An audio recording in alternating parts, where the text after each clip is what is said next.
Would you remind for our viewers your name and position? Sure. Adolfo Hernandez, Director of Office of New Americans for the Mayor's Office in the City of Chicago. What did you know about the Bulgarian community before this meeting, and what's new that you learned about this community after this meeting? Well, I didn't know a whole ton. What I did know was that there was a strong Bulgarian community on the northwest side of the city that was also part of the suburban area, and that we had one of the oldest Bulgarian churches in the city of Chicago, started in Chicago.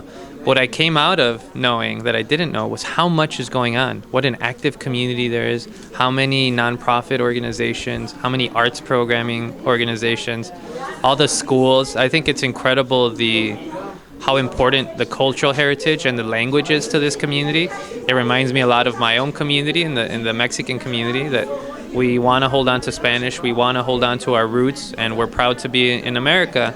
And I think there's a lot of groups around the city that we have a lot in common, and part of my job is finding ways for us to work together and also to hold up our heritage and our languages and our strength for the city of Chicago.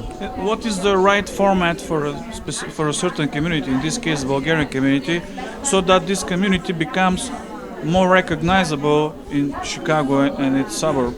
Well, I think part of it is we started it today, is just having the city be aware that so much work is going on.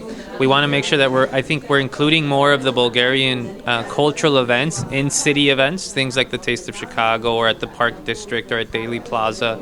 I think those are opportunities to highlight things that are happening here, the cultural heritage, even something as delicious as the bread, just bringing those things to... Did you like the Bulgarian bread? It was absolutely delicious. It just ran out, unfortunately. Yeah. But one of the things that we need to do is make sure that we're bringing that to also the center parts of Chicago, just because that's really the core of the city, and there's opportunities to highlight it to the rest of the city from the downtown area. What do you want to say in conclusion to the Bulgarians living in Chicago and its suburbs? Well, absolutely, that the mayor and the city of Chicago are committed to making Chicago the most immigrant-friendly city, and that we recognize immigrants come from all over the world, right? Whether it's Mexico, Poland, China, Japan, Bulgaria, Ireland, Italy. We have immigrants from everywhere, 140 countries, and we want to be partners. We want to support you. We welcome you to the city of Chicago, and when you succeed, we succeed, and we want to make sure that we help you.